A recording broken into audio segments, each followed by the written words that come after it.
Blog Talk Radio.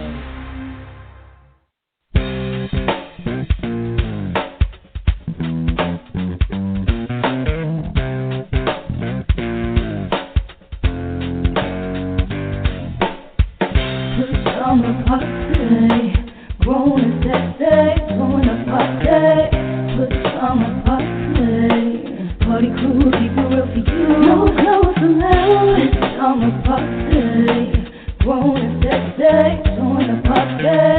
Put summer party. Party crew, keep it real for you. No clothes allowed.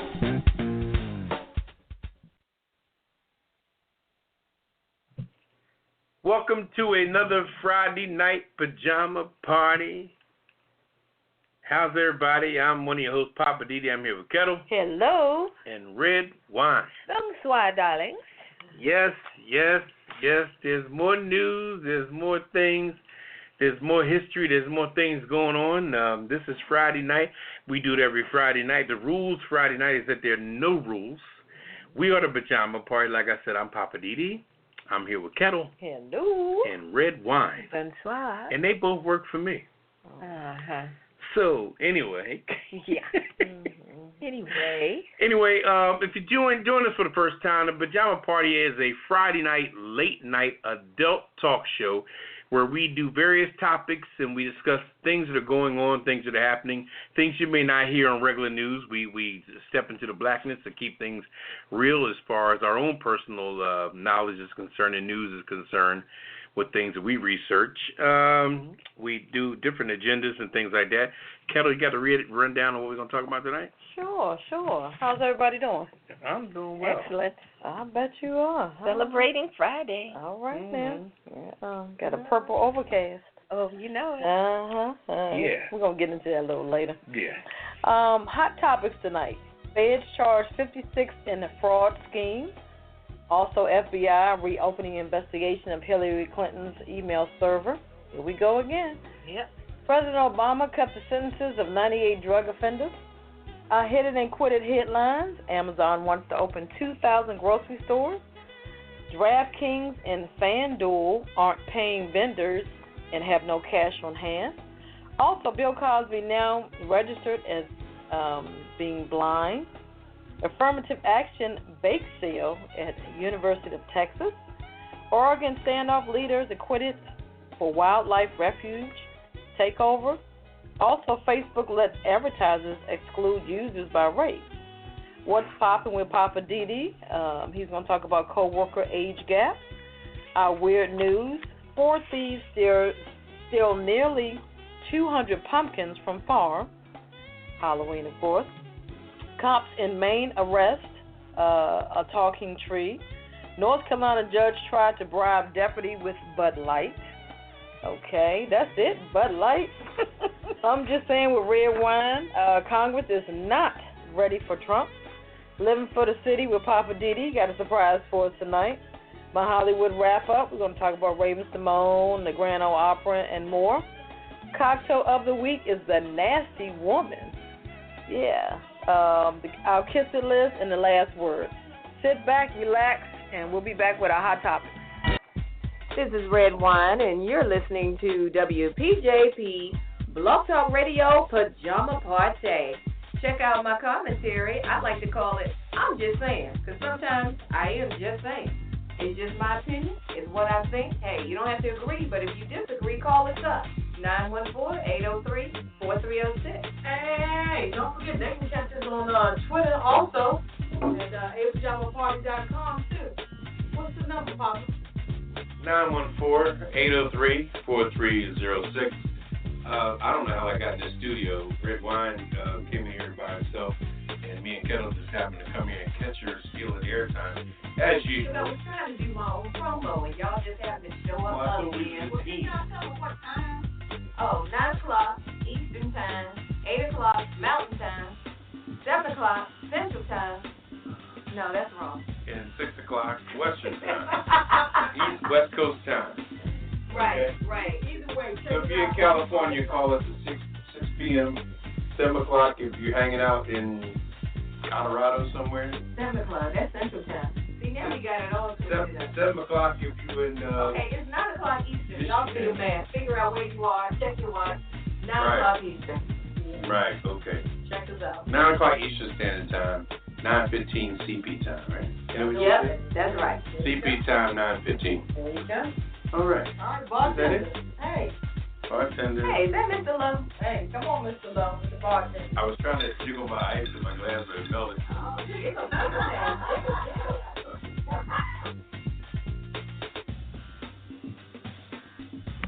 All right, welcome back to the Pajama Party. I'm one of your hosts, Poppa DD. I'm here with Ketel. Hello. And Redwine. Bonsoir. And this is the Friday night adult talk show where we get it in. The rules that there are no rules. We're all sitting here with pajamas on. And remember, when you wear pajamas, there's no drawers. You cannot wear drawers with pajamas. That's the rule.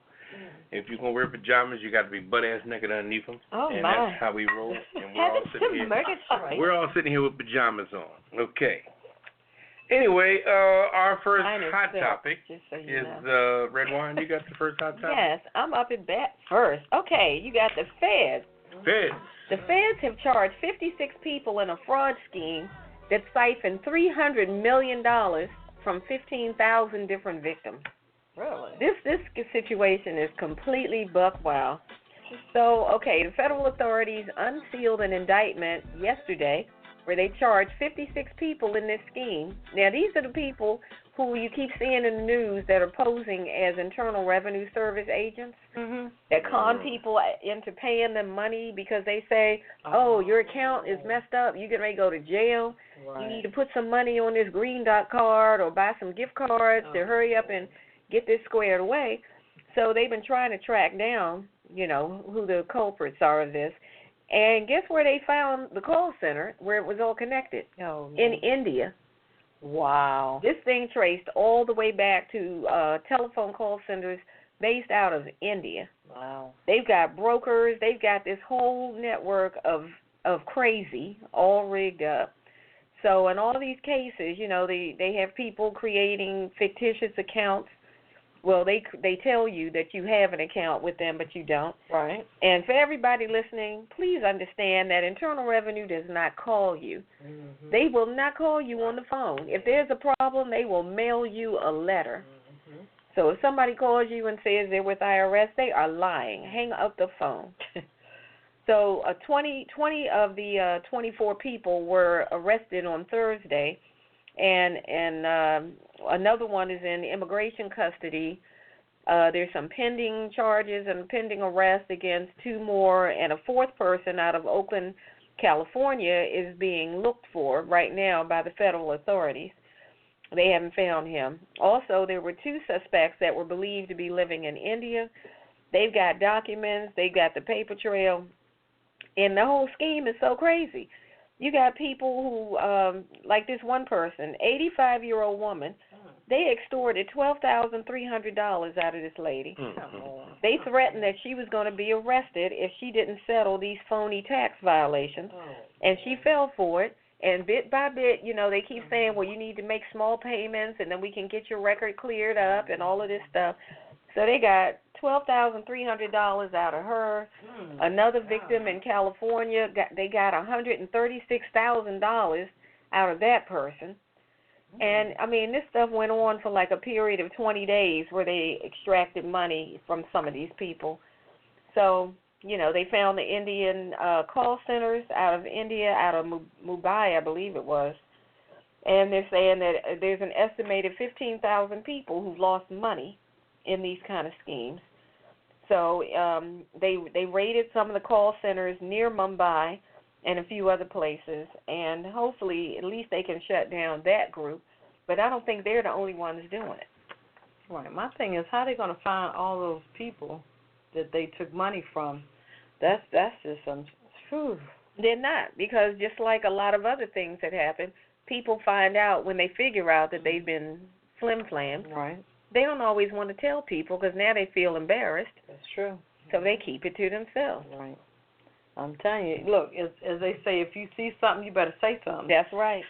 So in this case, if somebody has done something to you, you better say something. 'Cause that's the only way they're going to be able to catch them. Yeah. You know? If you have any older relatives or friends and all of a sudden they're saying they don't have any more money Right. and they starting to drain their bank account, you better check on them. Or if they say the IRS has called them, just tell them, don't take that call. Hang up that phone. Quick. Yeah. Just say, where's the letter? Mm-hmm. Say, did they send you a letter? Well, then it's not real. Mm-hmm. And you can always call. See, I think people are scared to call IRS. Right, because they feel like, I don't want to call attention to myself. Right. I'm going to owe something. Shoot, the IRS may owe you something. You never know. If you ever are in doubt, call them and say, hey, somebody called me and said thus and so, and I'm just trying to verify it, and they'll tell you. Right. You can put your mind at ease. So that's it on that one. Wow. I feel bad for those people, especially the elderly people who lost money like that. I know. I mean, anybody who lost money, but especially for the elderly. Right, because that's their savings and stuff that they've been holding on to, or they may need it for something. I mean, money is money. Yeah, it's not like they still are out here. I mean, 85 years old? Right. I'm pretty sure that person is retired. Yes. Anyway. Okay. Well, here we go again with these emails. Hillary Clinton, FBI Director James Comey told lawmakers Friday that the Bureau is reopening the investigation to Hillary Clinton's personal email server. Oh, boy, it's 11 days before the election. Somebody's squealing on somebody.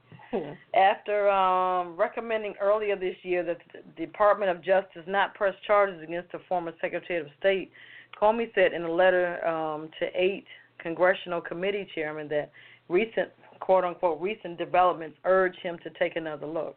I'll bet. What kind of recent developments? Recent developments like what? Right. In connection with an unrelated case, the FBI has learned of the existence of emails that appear permanent to the investigation.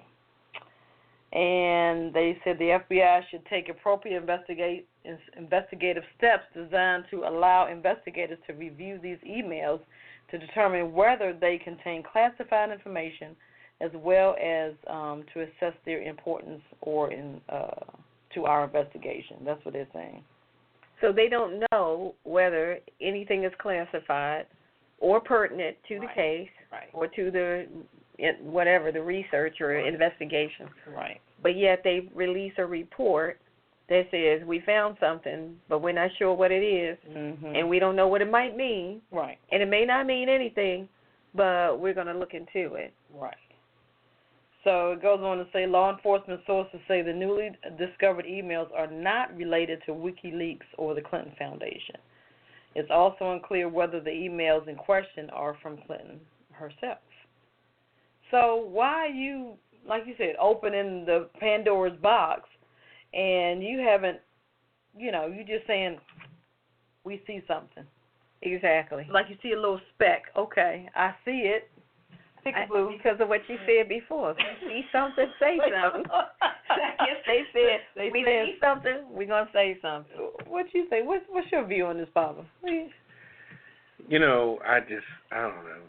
This election has got to be the craziest election I've ever been a part of in my lifetime. Between Hillary's crooked ass and Trump's crazy ass. I don't know what it is we think that we're going to get as the president. But we're going to get what we're going to end up with in either situation. It's an atrocity. I think that Hillary, based on her age and what she's been through with Barack whooping her ass 8 years ago, I'm sure she's pissed off from that still. She's just got so much animosity and so much, she has a point to prove. Anytime, a black man takes you down, everybody, it's two aspects. She's pissed off because a black man took her down 8 years ago, and 25 Republicans went in the primary because they feel like if a black man can do it, I can do it. Kind of thing. So this is the battle is up against now, and then in typical corporate adjustments, Trump won because he had the most money, and this is what most of your Anglos in the world thrive on. Even in the job market, the one that got the biggest job and the most money, people kiss their ass the most, and that's just been their MO. No matter what your status is, if somebody making more money on you in the job market, Oh, that's hey boss kind of thing. And you're kissing their ass, despite who or what they are, what they stand for, or whatever. Just because they got a higher position you on the job, making more money than you, people feel obligated. It's like when you go to court and you go with jury duty. The one that owns a business or got the most money in the group ends up being the jury foreman. It's like, how did he become the jury foreman? Well, he owns a bakery down the street. He's a business owner, yada, yada, yada, I think it usually goes by who talks the loudest. Yeah, that's true. Because you had some people, if you make enough noise, and Trump made a lot of noise. Well, Trump had a lot of money, too. So he had noise, he had money. He had money and arrogance. And he's money arrogant. And arrogance. And he's from up north. And he bullied all the rest of them out. He's from up north. Literally punked them out of that position. Let me tell you something. Northern Jersey, New York, Newark, this is where The Sopranos was made. Okay? Just like Chris Christie. He used to be a ball buster. But Trump put a pacifier in his mouth. But Trump put a pacifier in his mouth because Trump had bigger kahunas. Yeah. So therefore he shut him down. The only last crazy joker out there is that Rudy Giuliani with his crazy ass. Yeah. That is a crazy. Something really wrong with him. I tell you what, you can put him in the bed next to the bed bugs. You wouldn't even tell the difference. So do you think that they're going to find anything, or they just I think it's something just to keep. It's just to keep stuff going. The director of the FBI right now, he's kind of caught between a rock and a hard place because he wants to keep a job. Right. And right now he's been appointed by the Democrats, but he wants to keep the Republicans happy as well. So he's going to throw something in there in the last minute just so he can satisfy Trump because Trump got big money. Right. And if he loses his job as FBI agent, because Hillary could bring somebody else on or what have you. That's true. It's I just think a he's just mess. trying to cover his own rear. It's a mess. Because he doesn't want anybody to say if something does come out of this, and it's after the election, and he knew it before the election. He didn't do anything. Then they're going to say, well, why didn't you do your job? Well, this thing and then they're going to cut. He'll be out of there. This thing they said they found had something to do with sexting or something, because it had something to do with Wiener. Wiener, who's the crazy. Take a picture of next man. Yeah, the sex man. Well, his wife, or his ex-wife now. Well, they're getting divorced. She's running Hillary's campaign. Right. So she's Hillary's right hand woman. So right now she's trying to distance herself from him, being he's been showing his Johnson to everybody, and she got a job now with Hillary as her lead person in her campaign. And who knows? Hillary and her could be sleeping together. Could be. You never know. You never know who's fucking who. So that's the mystery of all of this. Well, let me ask the question. Let's rewind back a little bit. Okay. What do you think about? Oh Lord, I lost my train of thought now. Wiener?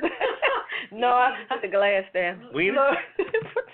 Put that glass. Do you think Loretta Lynch had something to do with them shutting it down, the investigation, the first time around? Yes. I don't know because all of a sudden they're bringing it back up. Loretta Lynch is a whole different category. Loretta Lynch is the Attorney General, and this gentleman here is the leader of the FBI.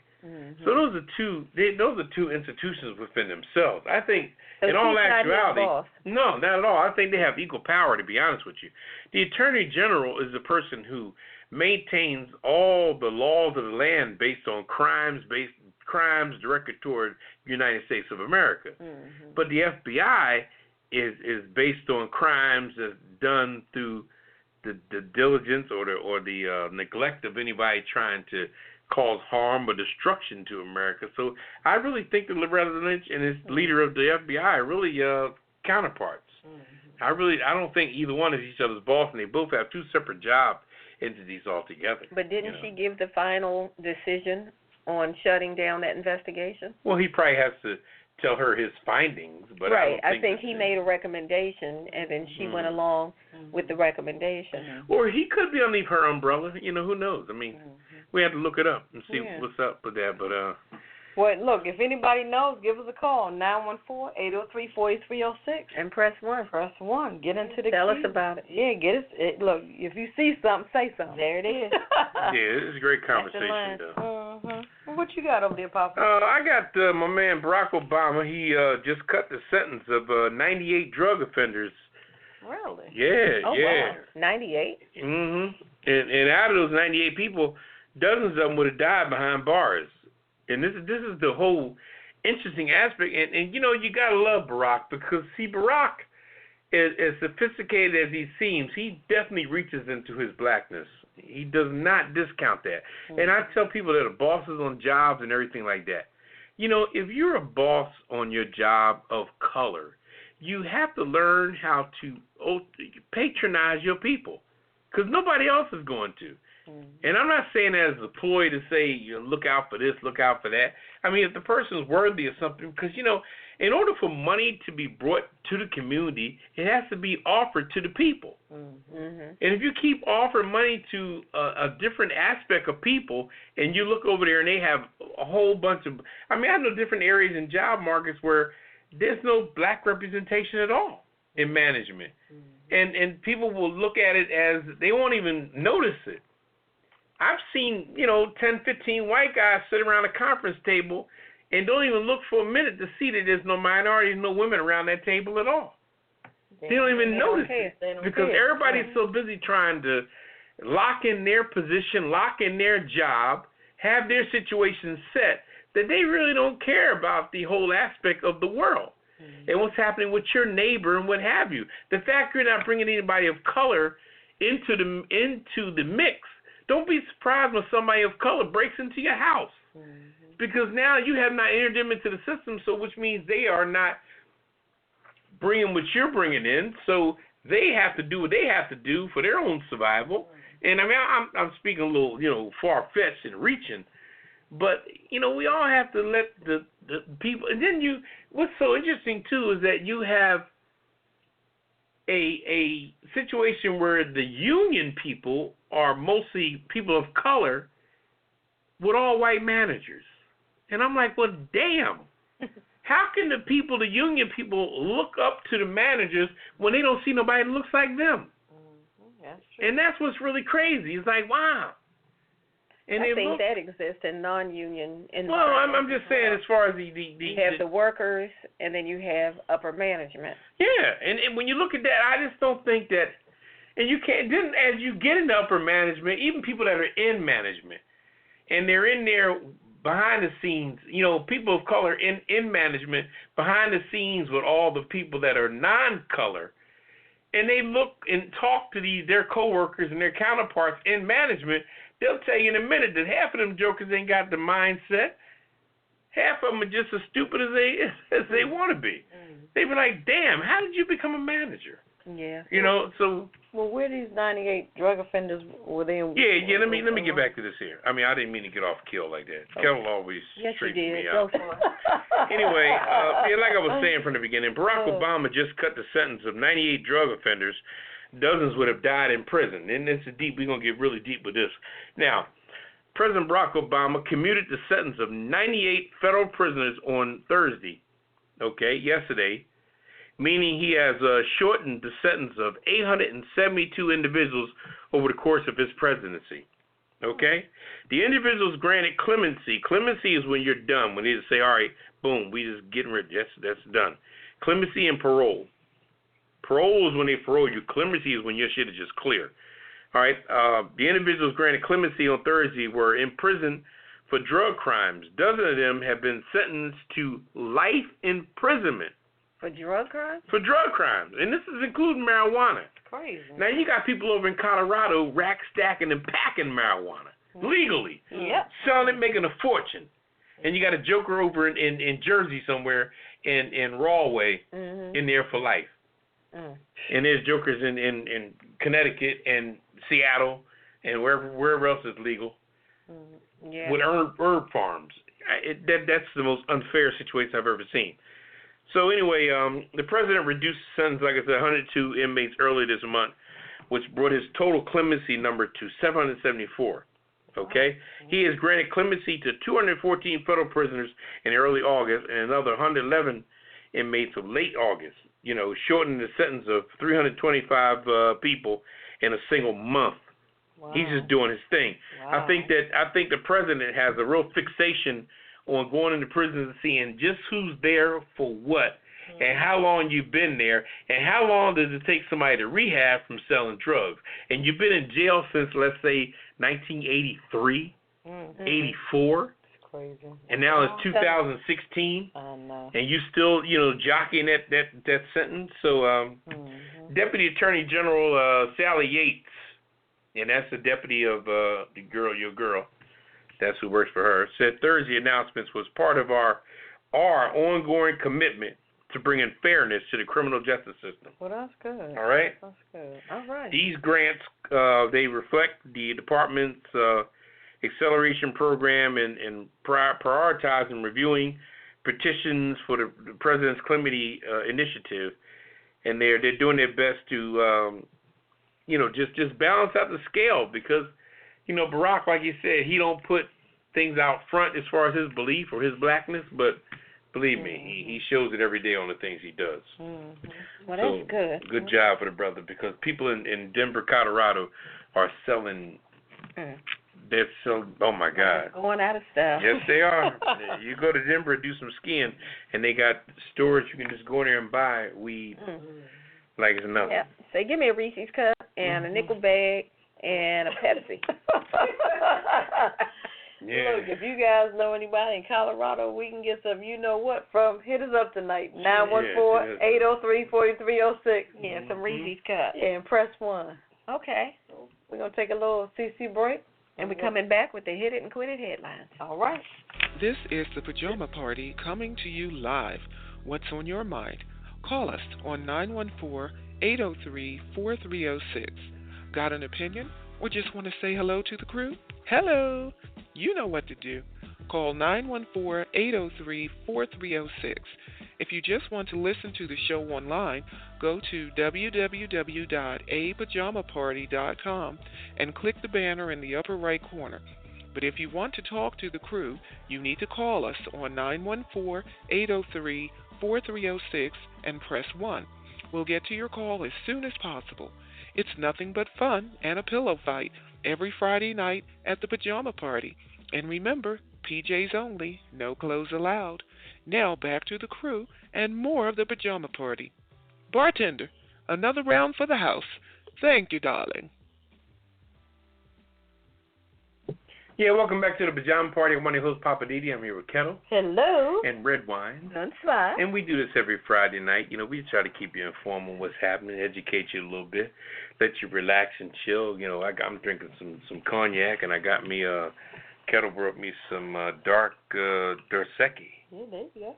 Damn, go girl. And we're drinking the cocktail of the week, which is the Nasty Woman. We'll tell you about that later. Yeah. But we're going to go ahead and get into these Hit It and Quit It headlines. Okay, I got the first one. All right, go for it.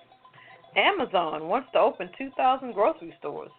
Amazon has big plans for the brick-and-mortar grocery stores. The e-retailer wants to open 2,000 Amazon Fresh grocery stores in the U.S. within the next 10 years. Amazon will start by opening 20 stores over the next couple of years as a pilot program. One concept is a click-and-collect store where customers can pick up groceries they previously ordered online. The second is similar to the traditional grocery store. The documents also show that the company is considering whether or not it should make the stores exclusive to members of its grocery delivery service called the Prime Fresh. 20 test locations are expected to open in metropolitan areas like Seattle, New York, Las Vegas, Miami, and the Bay Area by 2018. While other retailers are struggling to compete with Amazon in the digital space, Amazon is working to pick up a slice of the brick-and-mortar business. Yep. So yeah, I'm not with that. Let me comment on that, if you don't mind. Come on. First of all, I watched Forbes magazine. I'm gonna tell you right now. We need to listen with the third ear and see with the third eye. Whenever you hear something, if you don't have an objective measure on the stuff you're hearing, you are completely stupid. And I mean no disrespect to you. But if things come at you and you are not hearing it in a different way. Now, I recently heard the Forbes magazine of the richest people out there today, and the leader of Amazon is part of that. Okay? Bill Gates is still running things. Mm-hmm. Bill Gates is worth like $89 billion. Wow. The guy Zuckerberg, what's his name? Zuckerberg. That owns Facebook. Mm-hmm. He's worth $65 billion. Okay? Amazon is behind him at $60 billion. Now, like we said before, now let's talk about the hood. Like Donald Trump was saying, yeah, my black people in the ghettos, I'm gonna take care of y'all, yada yada yada yada. Now, what you just read, that story on the supermarkets, how many supermarkets is going into West Philly, let's say? Or how many are going to a small town in Alabama or down in the neighborhood of Mississippi? What did you say? Can you read the places that metropolitan city? Read again where these stores are going to go. Seattle, just New the little York. area, yeah. Yep, Seattle, New York, Las Vegas, Miami, and the Bay Area. And the Bay Area. The Bay Area. Squeakle, squeakle, seagulls flying, squawkle, squawkle. You know, the Bay. Miami. Let me put on my G-string and my Speedos. The weather's fine. Everything is lovely. Seattle, give me some coffee. Starbucks, everything is cool, sophisticated. You're not putting none of these stores in the hood where people need a damn supermarket. You're worth $65 billion. When are you going to start doing for people that need your service? Hell, you're rich as hell. They're not going to be able to afford it. Who's not going to be able to afford it? The people in the hood. Like, quote unquote, like the mom markets and the yes markets. Well, first of all, hold on. Let me give you a prime example. The Yes Market was over there in the quote-unquote neighborhood of, not Anacostia, but northeast area over there by Morton. What is the Yes Market? Yes Market is like the natural food, organic market. Well, they lasted less than a year because the quote-unquote folks over there cannot afford a piece of lettuce that might be $4 a head. But why are you selling lettuce at that price? Lettuce is going to that's what they can get it. But wait a minute now. As I remember, lettuce is going to spoil after 4 days in your refrigerator. Well, that's why they're in their prime market. Let me finish. Lettuce is going to spoil in your refrigerator after 4 days. I don't give a shit what you paid for it. If you don't make that lettuce into a salad or put on a sandwich, when you open that refrigerator after 5 days, it's going to be molded and green. I don't give a crap. So for you to be foolish enough to pay something, pay a price for something that's going to spoil after 5 days, it's not about the day. But it's the same as like the Whole Foods. They're all on that same but you know what? Let me tell you something. I'm just saying that. I agree with what you're saying, Ketel. Stores like Yes and Mom or Whole Foods, they don't put them in areas where the median income is not at a certain point.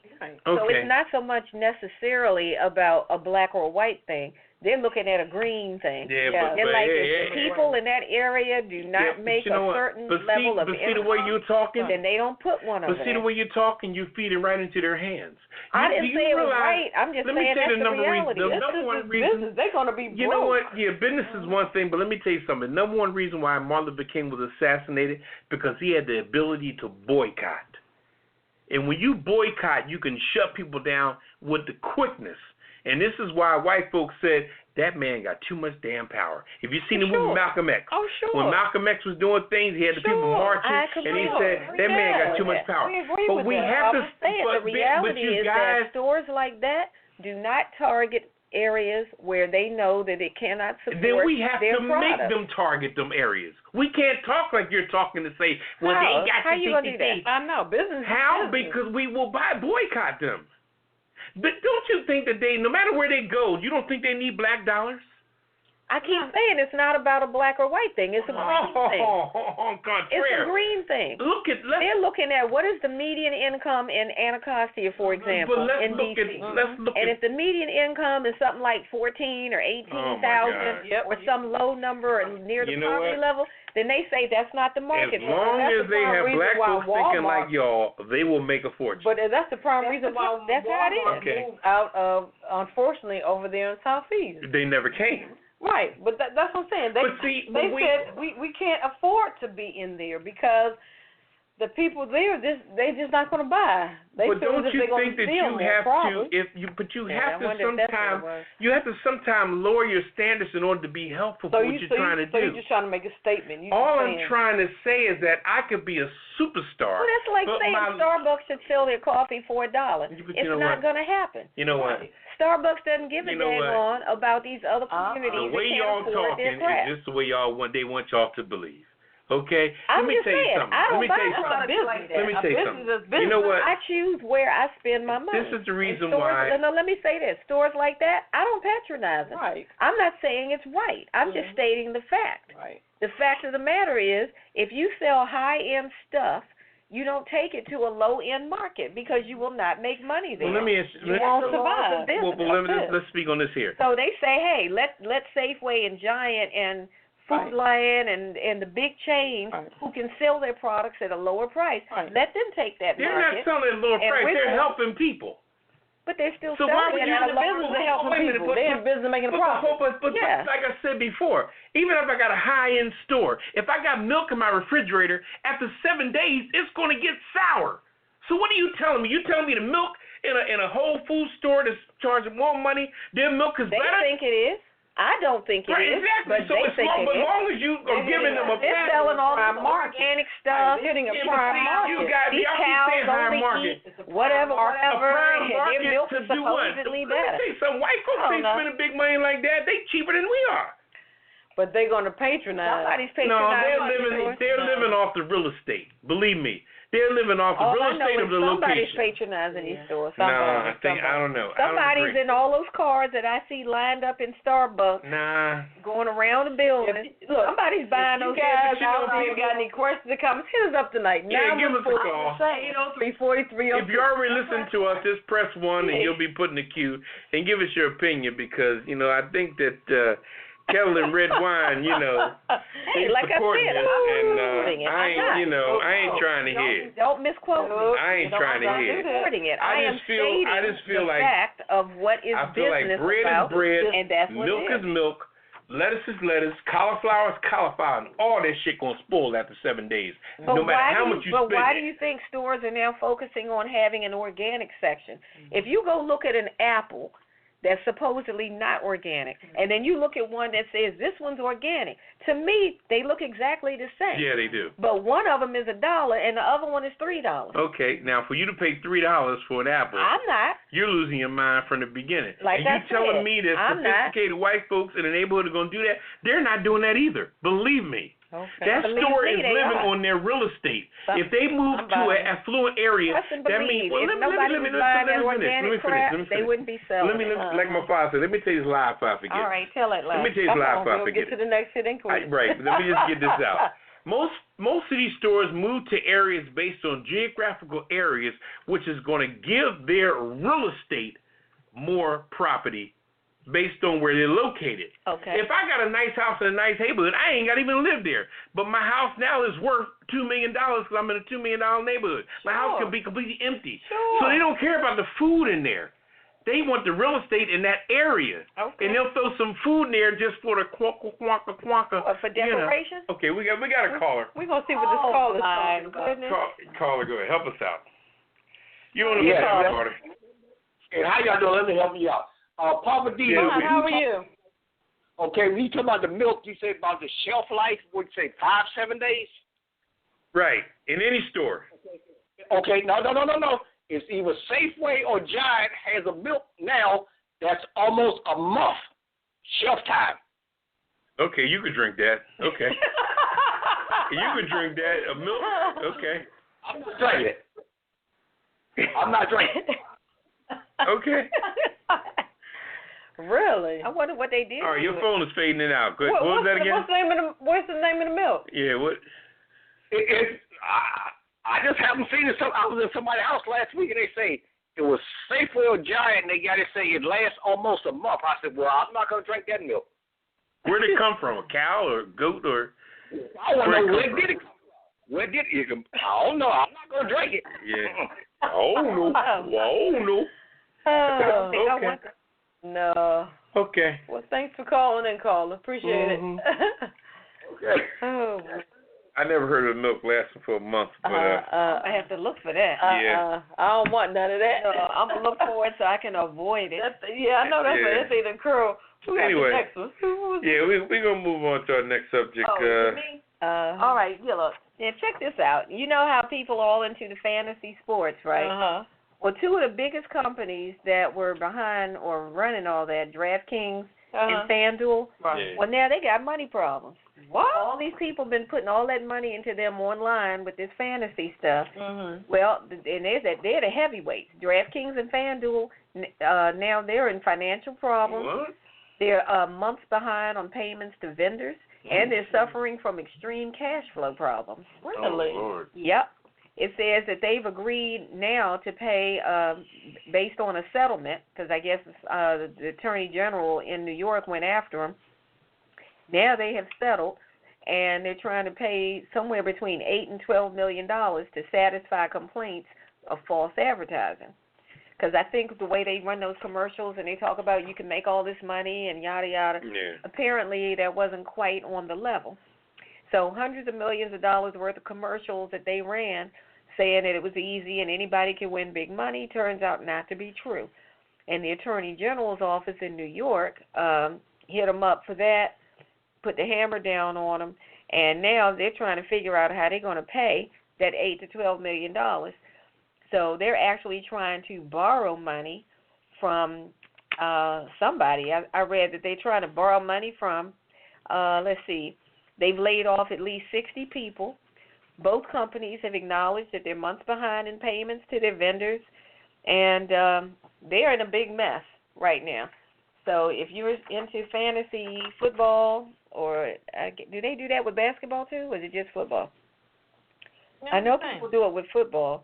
So whatever it is, don't tie your money up with them, because right now they're scrambling, trying to pay off that lawsuit. So now they're talking about a possible merger for the two companies, because they've been battling each other. DraftKings and FanDuel, they probably are going to merge. So we'll see what happens if they do that.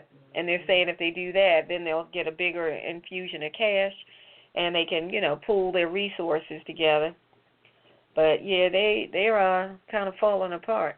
So, okay. Well, if anybody involved with that, I guess they better leave it alone. Yeah, you might want to watch yourself. Because they're going to drink your money up quickly. Okay. Well, what you got over there, Papa? Well, no news. I got Bill Cosby. He's been slighted as being legally blind. Wow. And I noticed when he was coming in court, he had somebody guiding him and things like that. Right. Which is a possibility. As we get older, things happen. He's 79 years old, so yeah, anything's possible. Pigs could fly. You know what? You need to. You know what, red wine? You better know what, red wine? Put it down now. I'm putting red wine on the kiss of lips It's tonight. possible. You know what? That's my man. All right. All right. All right. So don't. Anyway, because see, he's not getting half as much flack as he getting a court date, and Donald Trump been groping ladies his whole life, so we ain't gonna go there. All right. So anyway. Yeah, that's true. Yeah. Okay. Put him in. Put Donald Trump with Whole Foods. $9 milk. Anyway, Bill Cosby is blind and has no hope of recognizing the women that he's accused of, that he sexually assaulted. His lawyers argued in court documents filed yesterday, Thursday. The lawyers who have reportedly raised the issue of Cosby's eyesight said that he has now registered with the State Commission for the Blind in Massachusetts. NBC News reports that no 79-year-old blind man could possibly defend himself against the claim that he sexually assaulted someone he supposedly just met once, half a century ago. Okay? Wow. They wrote in a document filed in Pennsylvania ahead of the pretrial hearing next week, after he was charged with sexual assault late last year. Cosby's attorney, Maurice Presley, told reporters that Cosby is legally blind and walks with a cane. Okay, the lawyers say that at the November 1st pretrial hearing, they will provide a doctor's note to provide that Cosby is legally blind. He's accused of drugging and assaulting Andrea Constant at his home in 2004. His trial is scheduled to start in June. Through his attorneys, they're trying to get his case thrown out first. The hearing next week will deal with the issues, including whether 13 other women who accuse him of the assault will be allowed to testify. Cosby, who is free on $1 million bail, is an individual who has used his fame and fortune for decades to conceal his crime and hide the true nature. This is one guy, Kevin, wrote that he's a predator and all the rest of that jazz. But anyway, the whole story behind that is that Bill Cosby's legally blind, and he just wants some justice because of that. And like I said, I don't think they should do a thing to Bill Cosby if they don't do something to Donald Trump, because this stuff is one-sided, and it's And how long has this been going on? It's been going long as Trump has been grabbing vaginas. Yeah, exactly. And it seems like everybody keeps coming out the woodwork, like one woman this day, next day 4 or 5 more. I'm like, come on, y'all, really? Give me a break. Okay. I have Oregon standoff. Leaders acquitted for the wildlife refugees takeover. Remember that?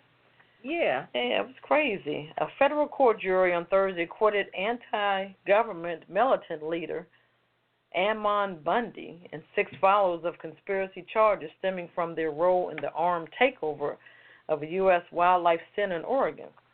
Bundy and others, including his brother and co-defendant Ryan Bundy, cast a 41-day occupation of the National Wildlife Refuge as a legitimate and patriotic act of civil disobedience.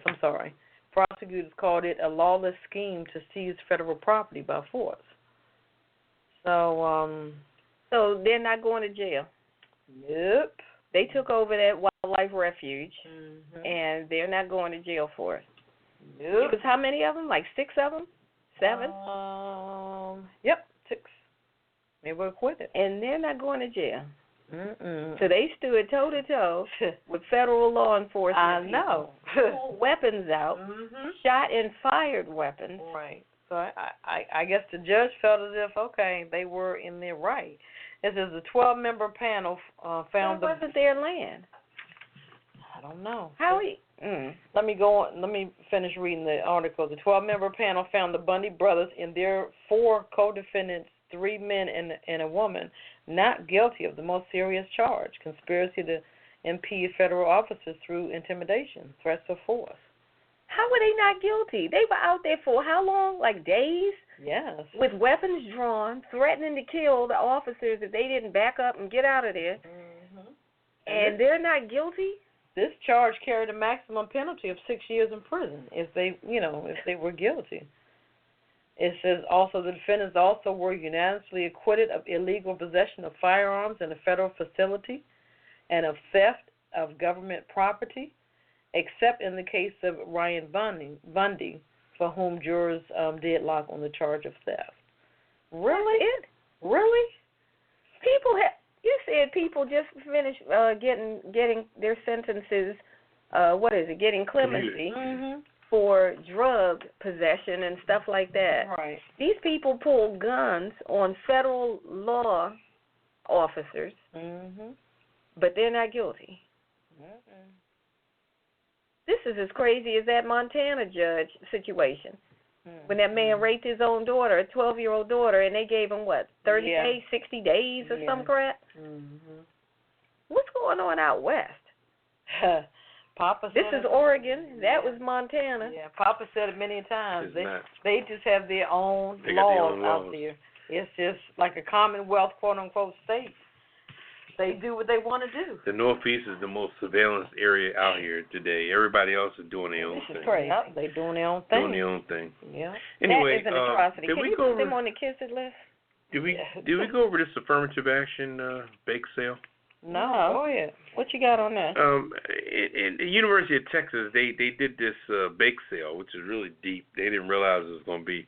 People do crazy stuff, and then they get surprised by the outrage that comes behind it. It's amazing. Affirmative action, as you well know, is a law that was imposed to give minority people a break or give them the opportunity, a fair chance to do something. Yeah. Clarence Thomas, who was one of the Supreme Court Justices, you know, the one with the hair and the coke. Anyway, Uncle Tom. Uncle Tom is he's a house Negro, everything else. He used affirmative action to get in Yale. Really? Based on his dark brown skin. Really? And now, Yale is where he actually met George W. Bush, and George W. Bush made him a Chief Justice, and he went there affirmative action. Now you couldn't call him black at all, even though he's dark. He's against affirmative action. Exactly. He's dark brown That's with crazy. kinky ass hair and everything else that has to do with blackness. But he's against him. Anyway, in the University of Texas, a conservative student group at the University of Texas at Austin held a affirmative action bake sale on Wednesday, charging different prices based on race and ethnicity of customers. How about that? Really? Okay, and they wanted to mimic what was happening in college. So while the group expected some backlash, they probably didn't expect like hundreds of students to be totally outraged. The young conservative chapter that did this particular bake sale, they charged the highest price of the bakery goods to Asians. They marked down the price for whites.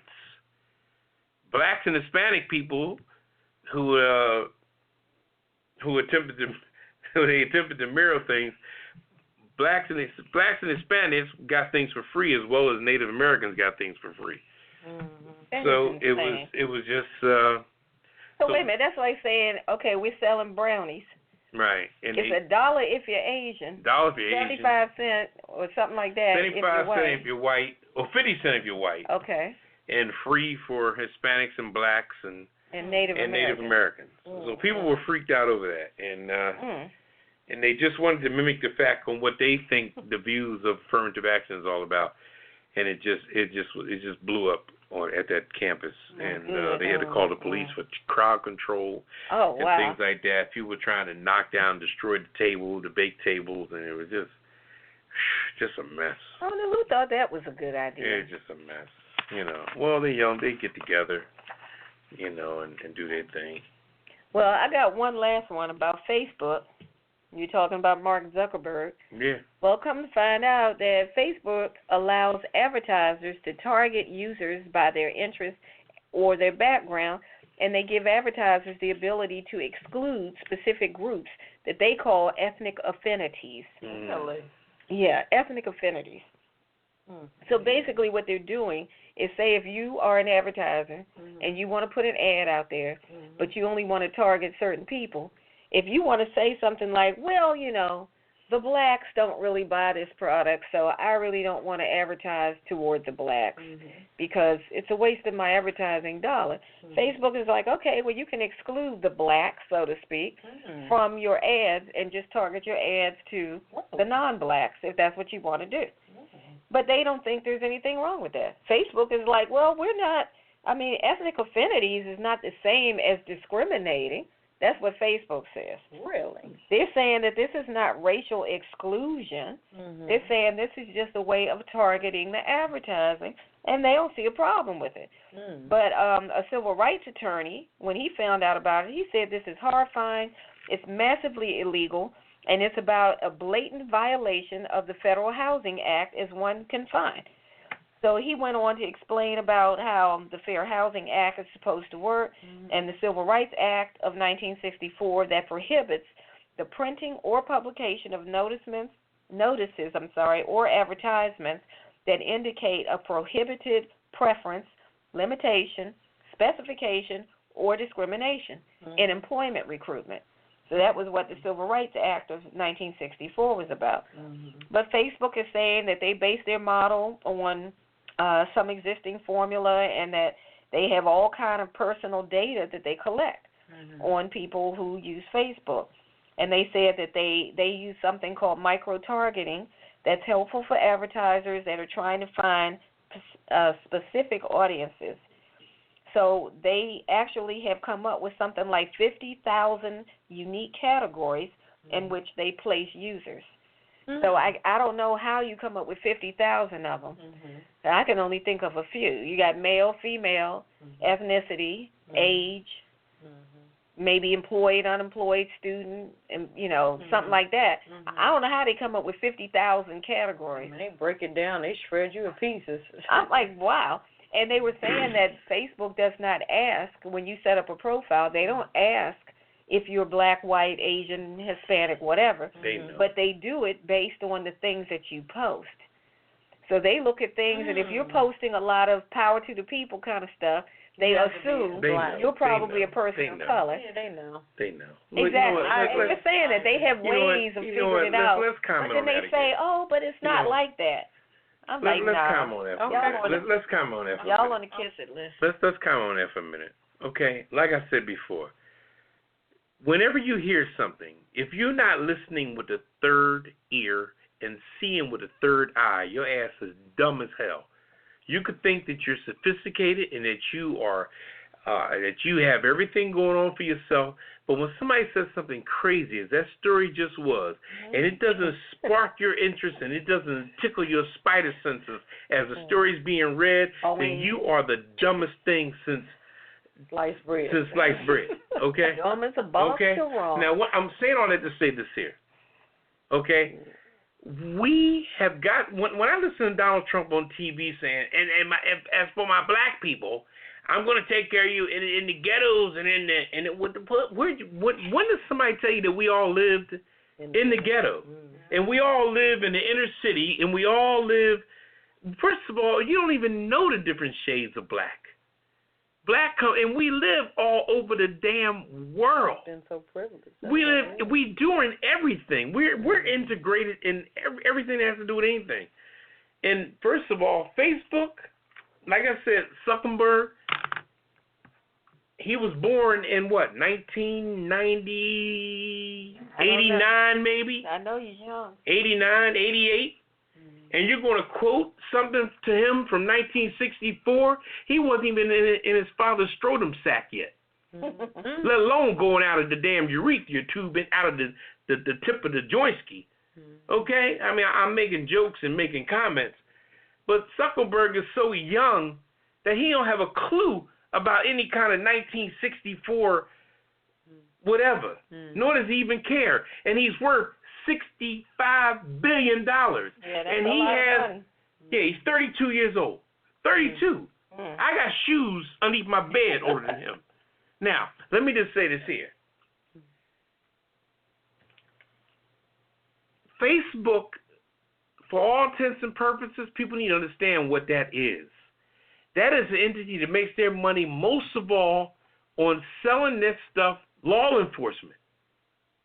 Law enforcement has everybody in every area listed. So if you're going to do something, once you put your zip code in there, Facebook sells it to that, sells it. Don't give it to that law enforcement in your area, whether it be Prince George County or Philadelphia County, Baltimore County. They all them people have that. So most of the times when these kids do a crime, they already got their name, address, picture, Facebook, girlfriend, status, everything from Facebook. So when you're on Facebook, think that your ass is completely out. You might as well get on a city bus, pull your pants down, and stick your ass out the window. Because this is how much you are being revealed to society. Once you give yourself to Facebook, they are just raping you every day. And now they're going to advertise you what they think you want to buy. And you sitting there like a black Negro saying, and you think you're so smart, so intellectual, making your little money, doing your little thing, suburban black person, but they don't care where you live. They just looking at your color alone, and this company is saying, we don't want to sell you Pantene because we don't want to go there because we know black folks don't use Pantene conditioner. And Pantene conditioner might be good for your hair. But you're not going to get advertised because they don't want to advertise to you.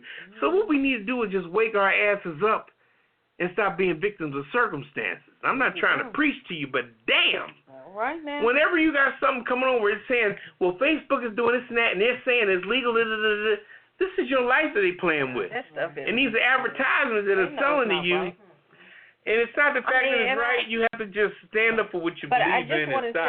I just want to say, though, that I do understand how targeted marketing works, But they've taken it to a whole nother place. But why do you understand if it's taken to another place? Why would you preempt it with you understand? You shouldn't understand it, nor should you tolerate it. I understand it because that's what I studied. It's advertising and marketing. You sound bougie to me. So, well, whatever. But I'm saying that I understand marketing and advertising, and there is a such thing as targeting your market. Yeah, but it's not your races. No, and I just said that. I said, but they've taken it to a whole nother place and gone in another direction. But how do they know what my capability is? What if I'm going to go and watch the ballet tonight? Guessing. What if I'm going to go watch the ballet, or I'm going to go listen to some jazz? But you know why they do it? Because they can. Yeah, because they're quote-unquote Facebook, and who owns Facebook? Okay, I'm 32-year-old man.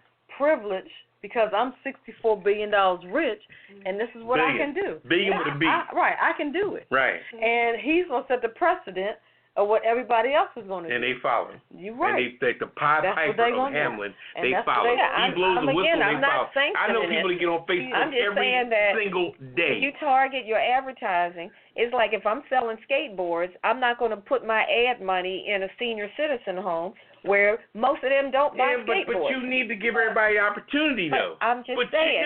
No, I don't agree. Target. Okay, you can disagree. I don't agree. The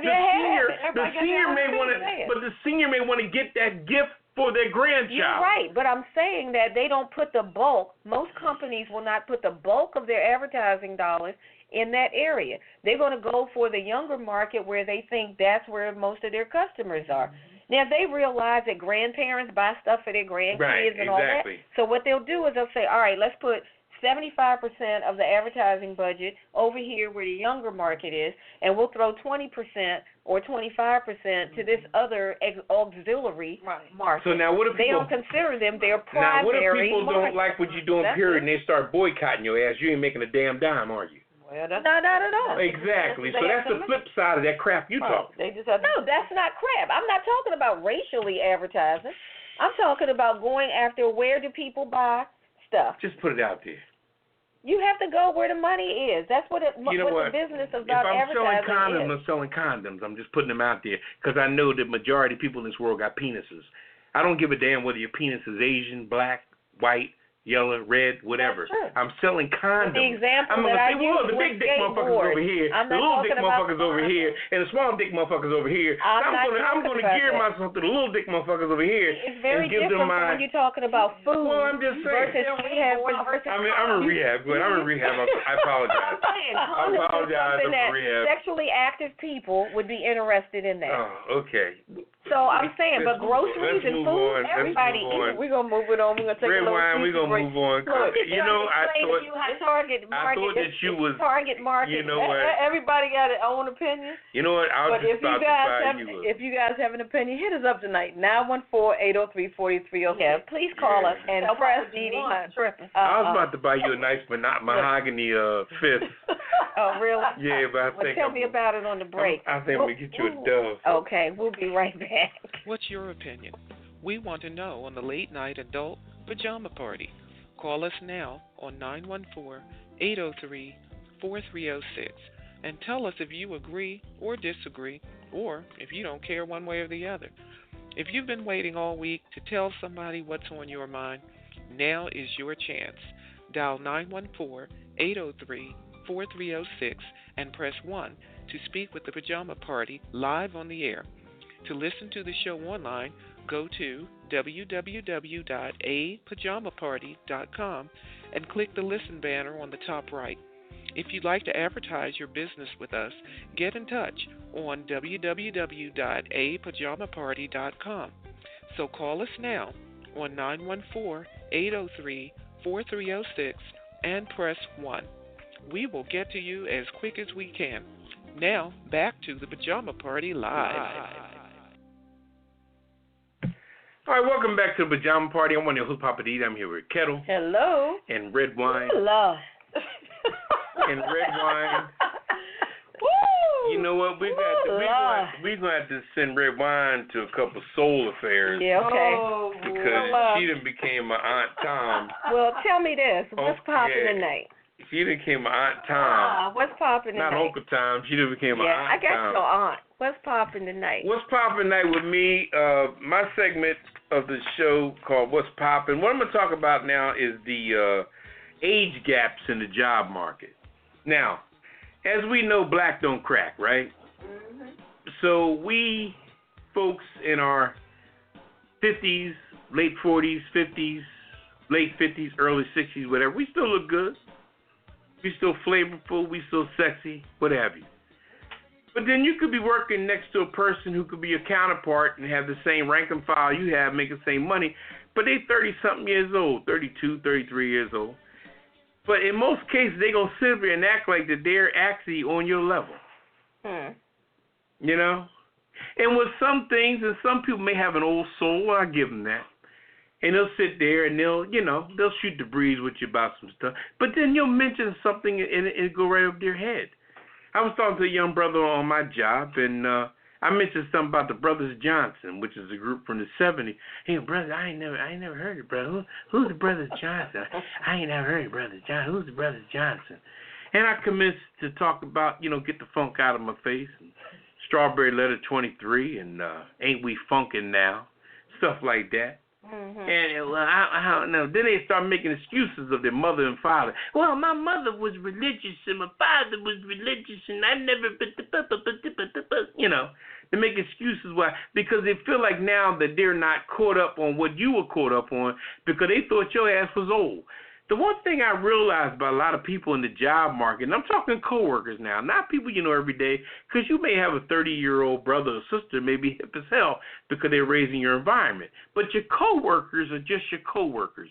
If you're not hanging out with them or invite them to your house or know them personally off the job, all they are is damn coworkers. Don't get it twisted. Okay? I don't care how well you know them, whatever. If you only had correspondence with them on the job, they are a co-worker, period. Cut and dry, and keep it like that. But like I said, when you're sitting there with people half your age, and you look at their actions every day, and they want to act, boy, I tell you, people 30 want to be 50 so damn bad. And I tell them, instead of you putting me down and not respecting your elders, you can only wish that your ass lives to be 55 years old, or 57 years old, or 60 years old. You sit there with your 32-year-old ass, still got 30 years left in the job market, and you sitting back talking crap. You're acting like, older people are this and that. When you in your 50s are so far advanced than that person, especially with the things you have or things you achieved or the things you are doing or what you're driving or where you're living. And these people haven't even started yet. They oh my God. Their life is still adolescent. It's not even funny. But they're not talking about that. But when it comes to conversation, they think they're right on your level. Oh, yeah, oh, yeah, oh, yeah. They with everything. They want to eat what you eat, drink what you drink, But deep down inside, they're 30 years younger than you. Mm-hmm. And they ain't got a clue what you did or what you've been through. You done actually really lived the whole life. You done did military and everything else, and they just came out of school 10 years ago.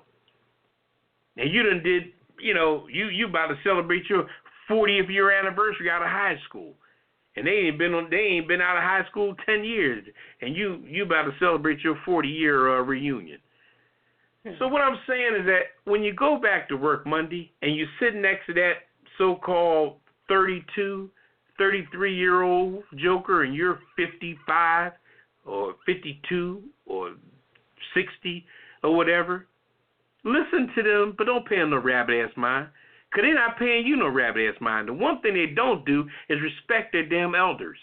In no aspect of the word. They think you old and foolish. I told a young boy on my job, you think you the shit, but leave your girlfriend around me for 15 minutes. Okay? Leave her around me for 15 minutes. I'm going to show you just how cool your ass is not.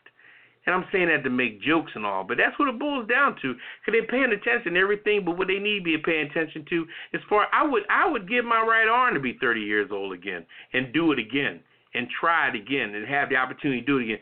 But people that are 30 years old now, they want to rub up against a 50-year-old and act like they're in your society, learn from you, but don't admit the fact that they're learning from you. They breed you like it's a little animal that sits on top of a whale all the time. It sucks the whale's oil to live. So the whale needs the animal, and the animal needs the whale. It's like, I forget the name of it. I'll get the research on it and tell you about it. The whale goes through the water. You look on top of a whale, there's these little fish that sit on top of it, and the little fish sucks the oil out of the whale, and the whale breathes off the little fish because the fish kind of scratches their back or whatever. But I'll get more research on that. But they need each other. So they breed off of you like that little fish on top of the whale, but then they don't respect you as respecting their elders because they never was raised to respect their elders. They don't respect their mama, let alone their elders. So when you go back to work and you're working with a little 25, 30-year-old, you know what I mean, just feed them with a grain of salt. You know, don't tell them too much and don't give them too much. That's my segment night for What's Poppin'. All right, Papa. Watch out now. Wow. Yeah. Speaking of co-workers and age gaps, some co-workers think that the old folks like us supposed to be in bed. Yeah. I said, surprise, surprise, you got something for them. Or stuff they pull up on their phone. Oh, I got something. You wouldn't know about that. I wouldn't know about. I wouldn't know about that. Oh no, I wouldn't. I know. Like we were born yesterday. Yeah. The things they say is mind-boggling. Like, and then you hear them talking when you're not even paying attention to their conversation. They're saying stuff that you done did 20 years ago. Yeah, that's what I'm talking about. Yeah, I'm about to go to such. Anyway. That's old news. I just wanted to put that out there. All right, that's a good one. All right. Want to go into the weird news? Yeah, sure, why not? Our next segment is called Weird News, crazy-ass news around the world. I got a crazy one here. All right. 4 thieves steal nearly 200 pumpkins from New Jersey farms. I mean, this is the weekend of Halloween, so no telling what's going to happen. In Wayne, New Jersey, 4 thieves have stolen nearly 200 pumpkins from a family-run farm in New Jersey. Todd Coom, owner of Farms View, the road stand in Wayne, says surveillance footage recorded the pumpkin theft overnight on Tuesday. The footage shows 4 people carrying the pumpkins to a van. He also says that the van could be seen pulling up to the farm stand 3 different times to steal the pumpkins. Now, 3 different times. Why did somebody come out by then? I mean, are they not close to the farm or what? They must not be. So he estimates the crop was worth more than $2,000. He says the farm stand has been operating there for more than 120 years. Wow. The family is... They finally got hit. I guess so. The family is offering $1,000 reward for information leading to an arrest. Police are investigating. I guess my thing is they've been run for 120 years, so I guess they've been kind of going on the honor system, so to speak. I suppose. You know, it must not be. So it must be like a little side of the road. Probably stand. So. Yeah. And would they just leave all the pumpkins out there? And then somebody rolled up at night and took them off? That's what it sounds like. Sounds like an inside job to me. Oh, wow. Wow. Well, I got one out of Maine. It says if Florida has its own special sauce of crime, then Maine might too. Police in Portland arrested a man dressed up as a tree on Monday. More specifically, the cops say that this guy, Asher Woodworth, 30 years old, covered himself in evergreen branches and walked into an intersection, then proceeded to block traffic. Responding officers escorted him to the sidewalk and gave him a warning, and then arrested him when he walked right back out to the intersection again. As a tree. As a tree. His motivation was to see how people would react to what he called his performance and how he might impact people's natural choreography. That's what he told the police. Whoa. So he's been charged with obstructing a public way, but he's free after posting bail. And if you're wondering what the going rate is on bail for tree impersonators, it's $60. Okay. Oh, boy, that's crazy. Go figure. Okay, I got a North Carolina judge tries to bribe a deputy with Bud Light. Oh, God. Okay. Wayne County Judge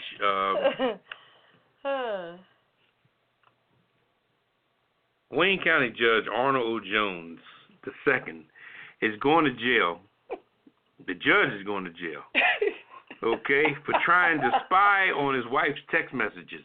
Oh, my God. The Raleigh News and Observer writes, when he suspected his wife was having an affair, instead of snooping through her phone himself, Jones thought it would be a good idea to ask a friend in the sheriff's office if copies of her text messages between his wife and her lover could be obtained through police channels. As far as, police can get it through the provider, like T-Mobile or Sprint or whatever, which is illegal without a warrant and some type of suspicion of criminal activity. In exchange for the warrantless surveillance, Jones offered his friend 2 cases of Bud Light. Wow. Okay. He's like, hey, man, break this law for me, and I'll give you 2 cases of Bud Light. The police turned him in because the police said that there was a low-quality beer. Oh, my God. Are you serious? And if you wanted me to help you, you should offer me 2 cases of Heineken. I knew Oh, my God. Or some Dos Equis. Or Dos Equis. Or some Stella, perhaps. Yeah. But he offered him some Bud Light, and he turned him in, and he received 60 days in jail for that. And man. Yeah. So I wondered, did he ever find out was his wife, Well, yeah, he knew she was messing around on him. But I guess he didn't get the proof because he was in jail. Jodo. But Bud Light. She has 60 days to mess around, huh? That's true. Yeah, really. Now he's out, so now he's behind bars, so she's buck wild. Wow. That is a hot mess. Well, that's the weird news for you. Yeah. Okay. And now you know why it's called the weird news. So Redwine, can we get into you want to go on yours? You want to? Oh, take yeah. a break? What you want to do? Doesn't matter. So what are you talking about? What are we talking about? Redwine is up next with her segment called I'm Just Saying. Yeah. And she kicks out something pretty real. Yeah. Well, tonight I'm going to get on your boy. Who's that? Trump. Oh, boy. So tonight I'm just saying Congress is not ready for Trump. So Donald Trump's small band of intellectual defenders can no longer claim that he's a good man. Instead, now they're saying, well, his dishonesty and cruelty is acceptable because Congress could put him in check if he got out of hand. Of course, this assertion is a total fantasy, and I'm just saying, because for real, Congress is not ready for Trump. Now, even though a lot of Republican lawmakers have come out against him, you still have a lot who have not. Either they're still backing him or they're standing back saying nothing. Because they're not trying to get on his bad side. They don't want to be on his hit list. So several of them have called for him to drop out of the race, over the last few months, and et cetera. And they're saying they want him to get out of the race, but actually they're still going to vote for him anyway because they're going to hold on to that Republican line because that's how they roll. And why are so many of them siding with a candidate who's so unfit? My theory is that it's the fear of the challenge that he could bring against them when they try to run for office again. Now, let's not forget that some high-profile Republicans have either lost to the hardline conservatives, like remember your boy Eric Cantor? He thought he was going to just coast in for re-election, and it didn't happen. So here's the thing. Trump supporters, they're very vocal and they're very zealous. You've seen how they act at these rallies. They go hard. So it's not hard to picture them working to get rid of Republicans that cross Donald Trump if he just gave the word. All he had to do is say, look, this guy, he's no good. We need him out of there. And they will go and vote for the other person just to get rid of that guy. That's what I believe. So I'm just saying again, Congress, y'all ain't ready for Trump. You better ask somebody. You're not ready for that. So if you think some of these Republicans are scared of Trump now, and that's when he was just a candidate for president, what are they going to do if he actually became president? Ooh, boy. That's going to be a big, hot bowl of mess. So now think about it. If he gets hold of the executive branch, I don't think he would have any problem using that power to punish any of those Republicans that pissed him off along the way. You got people like House Speaker Paul Ryan. He's saying, I'm not going to defend his bad behavior anymore. Well, Trump recently dropped a hint and said, I don't think Paul Ryan would be in that position if I get elected. So what's that sound like? Trump is already saying, Paul Ryan, you're out of there. If I get in, you're getting out. Right. true. So, this is just stuff that people need to understand. I think he's going to try to clean house and pull an apprentice on folk. You're fired. You're fired. You're fired. You're fired. That's what I think is going to happen. I think you're right. Yeah, you remember back in January when he said that he could stand in the middle of Fifth Avenue and shoot somebody and that he would not lose votes? Now, those words came out of his mouth back in January. But see, that's how much he thinks that his supporters will stick by him. So just imagine that. He could tell his supporters, don't support a certain senator, for whatever reason, and they won't support him. These people respond. I mean, the hardcore Trump lovers, they respond to whatever he says, do or don't do. So even if Congress tried to put some kind of restraint on him or his administration, they're going to be limited to do it, because there's a lot of things that go on behind closed doors, and Congress can't always squash it. They can make a lot of noise like they're trying to, but in the end, you can't squash what you don't know about. That's true. Now, you think about when he was talking about how he didn't want to release his taxes. He still hasn't. Now, if he can get away with that for this long, what else can he get away with? Well, he released something that he had saved 900 or lost 900-something thousand. No, he didn't release anything. That was half the information that got leaked. Gotcha. He didn't release anything. Gotcha. So Congress has always been at a disadvantage trying to keep presidents in check, and we've seen that over history. So, I just think that once again, Congress, y'all not ready for Trump. If you let him, if he gets in there, it's going to be a new day. You've seen his commercials where he said he's going to turn Washington upside down. Y'all better listen, because I think he means that. So this is Redwine, and I'm just saying, Congress, y'all ain't ready for Trump. I know that's right. Y'all can get some if you want to. That was a good one. Go. I think they better watch themselves on that one. I know that's right. We're going to take a break, and we'll come back with my segment of Living for the City. All righty. Living just enough for the city. Okay, but why are we doing Stevie Wonder? I thought we were doing Pajama Party. Well, I was talking about my little one of my segments of Living for the City. Join the party. Now you ride me. That's every Friday night at 9. Pajama Party. No clothes allowed. Ketel and Redwine step on my parade. I had the mic first. And they're coming in just trying to, It's my turn. Now she's going to sing What number call? Yeah, call us at 914 803 4306 and press 1. Press 1 to be put into the queue. And say what you have to say. You can read off what we're talking about. Come up with a new subject of your own. We're liberal. We're easy.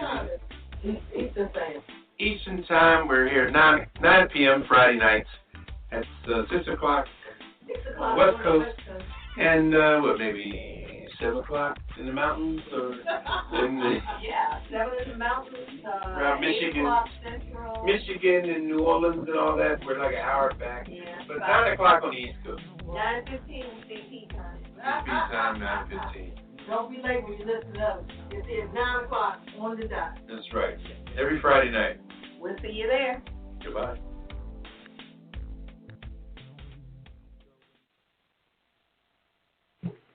Welcome back to the Pajama Party. I'm one of your hosts, Poppa DD. I'm here with Ketel. Hello. And Redwine. Inside. And this is the Friday night adult late night talk show. We kick it every Friday night. Inform you of everything. Keep you abreast on what's happening with the news, the blackness, keep on, and everything else. We got right on, right on. We all sitting here with afros and picks in our hair. And like we're doing our thing. Got your fist in the air. Yeah. Wave it like you just don't. Look, for the baby, the youngins, they don't know anything about that. Nah. Now, what I'm going to talk about tonight on Living for the City, I'm just going to focus on, you may hear me a lot say listen with the third ear and see with the third eye. And I say it because I think that anything that anybody's saying out there today, if you don't grab a hold of it and realize how it's affecting you. When you hear Trump say something like, now for my black people, what I'm going to do is I'm going to straighten out the ghettos, and I'm going to. Now, first of all, I live in a condo in a building on the 14th floor. You know what I mean? So you know, and different blacks are living everywhere, all over the place. And when people talk about us and they put us in a category, your ears should go up like a damn German shepherd. You know what I mean? If they don't, then you sleeping. You straight sleeping. And I'm not trying to speak radical to you, don't get me wrong. But you got to realize how you're being perceived. Look and see who you are. Every day you wake up, despite who you know you are, you have to understand how you're being perceived. I don't care if you got a suit on and you're looking, you know, you dapper as hell. That's cool for a minute. But behind the suit, they're going to see brown skin. And after that, they're going to start categorizing. Because people have been neutralized to knowing and to handling black folks a certain way. Especially people of foreign nations. I was in a cab the other day with a Pakistan man, okay? Now, this man was in a cab that was owned by somebody else, so I guess he was just driving the cab, and I think they break off half the money at the end of the day. If he makes $200, he got to give the cab owner $100, okay? So he ends up with $100. Now, he's from Pakistan. He's listening to his little music while we're riding, what have you. And we got into a little conversation about race. And he's talking about different people. He said, well, black people, you know, he said, and I told him what I did and what have you. Oh, okay, well, you have a good job. Most black people are lazy. They are lazy. They don't have one to work. Mm-hmm. Now, where did he get that from? Did he get that from a public service message? Where did you get that from? That statement that you gave to a black man about black people, first of all, why are you talking about my people to me? What gives you the right to talk about my people in my face? I ain't talking about Pakistani motherfuckers. Excuse me, I'm in rehab. Excuse my language. I'm in rehab, okay? I'm not. You know, I've said nothing about Pakistani people to him. But this man can literally come out and talk about how he feels about black people to me in front of a black man. I'm saying, well, damn. What gave you the right to be riding a cab with slippers on and it's 30 fucking degrees outside, and you judging me? I don't know who you are, where you from, how long you've been here, whether or not you're even an American citizen. And you're going to talk about my black people and say that we're lazy. Sure, they may be people lazy, but hell, what are y'all? Y'all jokers or what? What are they? You know, I could have called you a, you know, bombers. We call little bombers that walk around and blow motherfuckers up. You know what I mean? Terrorists? Yeah, you could be a terrorist. You know, I'm making jokes, but I'm just saying that understand what you hear every day in the news from Trump and Hillary too. Don't leave out Hillary. She kicked it in for a minute. As far as African Americans, I'm gonna make sure y'all got a chicken in every pot. And you know, she said her little beef too. And you gotta say to yourself, these monkeys is talking about me. And I'm not even living like that. I'm above that shit. So why are you still talking about black people like you're talking to the lowest aspect of black people? You never even give us a rise or make us or even know where it is we're coming from. And if you're going to sit there and be content with the way people are talking about you and how you're living and you making a decent living, when somebody on the media like Trump says, as for my black people, I'm going to go through the ghettos and straighten out the ghettos and take care of the inner cities. Okay, yeah, I can't take care of the damn inner cities, and I'm from there. Okay, and the inner cities is, if you want to go deep into the inner city, you want to go deep into Camden, New Jersey, you want to go deep into Newark, New Jersey, I don't think you're going to do that. I really don't. Because some of that stuff is so under ill repair. But, you know, don't get it twisted, because when you go up into Martinsburg, West Virginia, that poor white trash living up in there, okay? Or some of them towns in Ohio, some of that poor white trash, or some of those trailer parks. That's just as bad as the hood. So who is talking about who today? You know what I'm saying? It's like, how are you going to talk about one race of people? I mean, you go to different white neighborhoods, and inside the public assistance building, there's all white folks in a public assistance office in an all-white neighborhood, because they are public assistance office, public assistance meaning welfare and food stamps.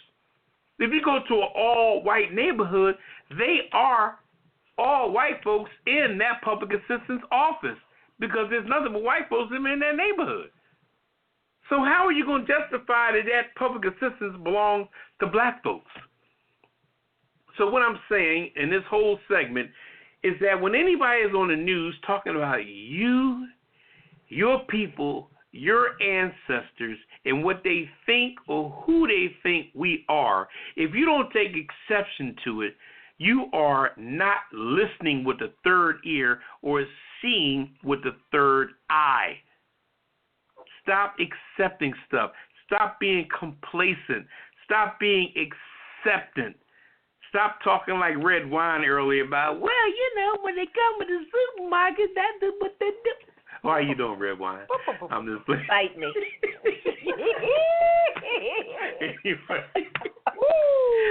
But I'm just saying, in all seriousness, you know, in closing, that when they're talking about African Americans, let your ears go up like a German shepherd. And if things aren't the way they are, the way you're living, then take exception to it. If they talk about, well, as for my African Americans living in the hood, if you're living in a nice upscale building or a nice upscale neighborhood, driving a nice car with a decent job, making a living, you should shout at the TV, monkey, you ain't talking about me.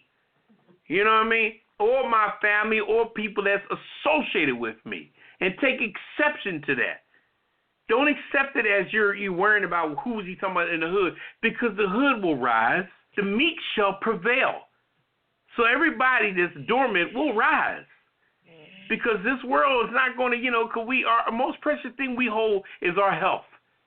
No matter how much money we have, you will never see a Brinks truck following a hearse. Okay. Never. You look at any funeral going by, you'll see a big-ass hearse, but you'll never see the Brinks truck of the money they had following that hearse. Oh, hell no. That's going to one of them jokers sitting in that limousine. That's who's getting that money. But the hearse is not going to dump that money in the casket on top of that rich joker that died. So all I'm saying in closing and keeping it serious, whenever you listen to all these politicians, anybody out there that's talking about your people, make sure they hold you to the right regard on what you and your family's living in, so they can be in line on how you're living and what you're living. If not, they're living in the past. They're living on what people told them or living on what they think about us. So just be more aware. I'm Poppa DD, and that's Yeah, that's very true. It is.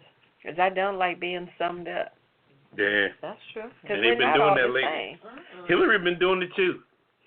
I mean, as for the African Americans, when you say, you don't have to say as for the African Americans. Right. You know, we're Americans. Right. You know, and I don't even like the term. Call me black. Shit, don't call me. I don't like the term African American. Call me black, damn it. Call me black.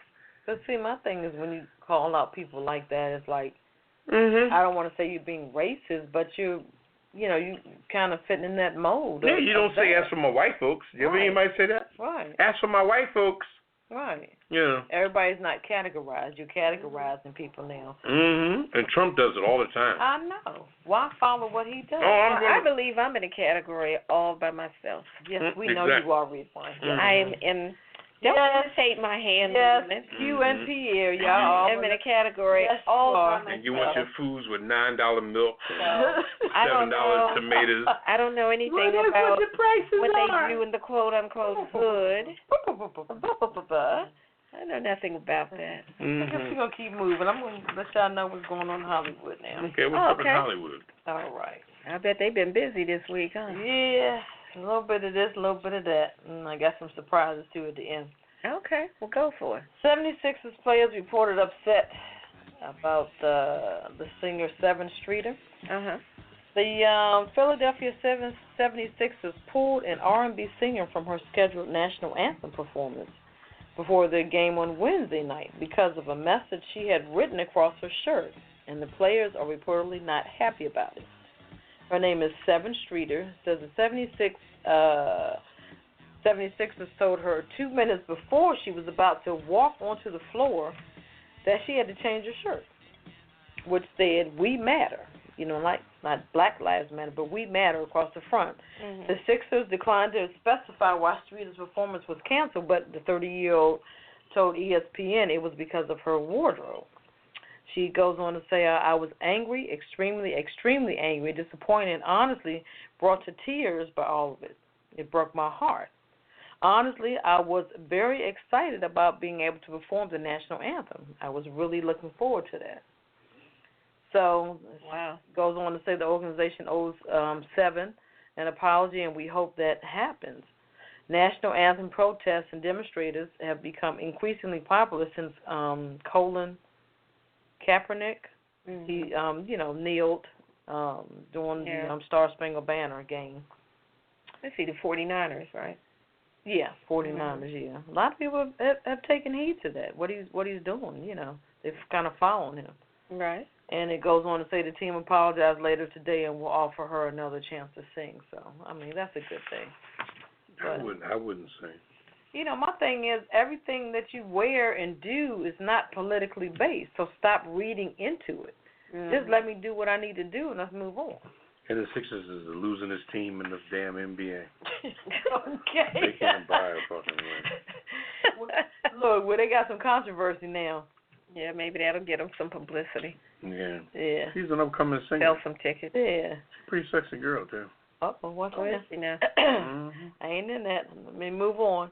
Amy Schumer, she did a parody of Beyonce's Formation. Did you check that out? Did you see that, Redwine? I saw a little bit of that clip. Okay.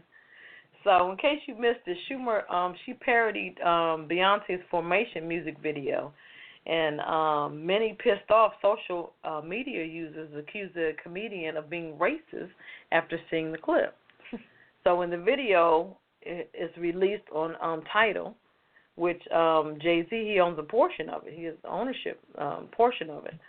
It stars Goldie Hawn and Wanda Sykes. That surprised me. That was interesting. And they got it on Tidal? That's Jay-Z's company, right? That's what I'm saying, as well as other celebrities such as Joan Cusack. The ladies show off some interesting dance moves which some outlets have labeled impressive, which were pretty good. Amy Schumer told Instagram on Monday to respond to the harsh backlash she received for her parody of Beyonce's Formation music video. So she really hasn't spoken out about it. She's just letting things be what it is. It was pretty good. I mean, I mean, Wanda Sykes, come on now. And I was surprised she got Goldie Hawn. I was like, wow. Yeah, that's quite a cast of people. It sure was. But it was just funny. Also, another host to depart the View, Raven Simone. Raven Simone is leaving the ABC TV talk show by year's end.